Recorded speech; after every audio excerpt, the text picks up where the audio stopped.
ভারতের প্রধানমন্ত্রী নরেন্দ্র মোদী জেনজিদের আন্দোলন নিয়ে ভুল পদক্ষেপ নিলে তার পরিণতি বাংলাদেশ নেপালের মতো হবে বলে হুঁশিয়ারি দিয়েছেন প্রখ্যাত জলবায়ু কর্মী সোনম ওয়াংচুক। তিনি বলেন, যুব সমাজের এই শান্তিপূর্ণ গণতান্ত্রিক আন্দোলনকে যদি উপেক্ষা করা হয় তবে ভারতের তরুণ প্রজন্ম পথ হারিয়ে প্রতিবেশী বাংলাদেশ কিংবা নেপালের মতো সহিংস আন্দোলনের দিকে ঝুঁকে পড়বে।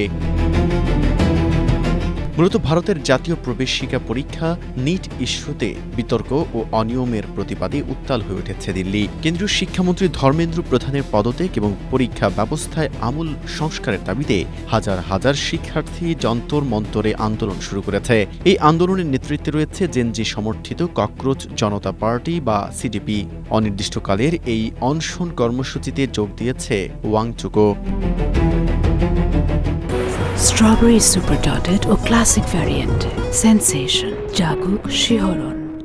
যন্তর মন্তরে অস্থায়ী বিছানায় শুয়ে এক বিশেষ সাক্ষাৎকারে সোনম ওয়াংচুক বলেন, সত্য ও অহিংসাই তার পথ আর ন্যায় বিচারই লক্ষ্য। তিনি ভারতের বর্তমান পরিস্থিতিকে অত্যন্ত উদ্বেগজনক উল্লেখ করে বলেন, শান্তিপূর্ণ উপায়ে যদি মূল্যায়ন না করা হয় তবে যুব সমাজ ধরে নেবে যে শান্তির কোনো মূল্যই নেই।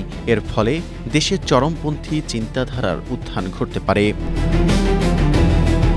সম্প্রতি বাংলাদেশে সংঘটিত বড় ধরনের ছাত্র আন্দোলন এবং নেপালের রাজনৈতিক পট পরিবর্তনের উদাহরণ টেনে তিনি বলেন, সরকার যদি অহংকারী মনোভাব দেখায় এবং কোনো দায়বদ্ধতা স্বীকার না করে তবে ভারতও একই ধরনের অস্থিতিশীল পরিস্থিতির মুখোমুখি হতে পারে।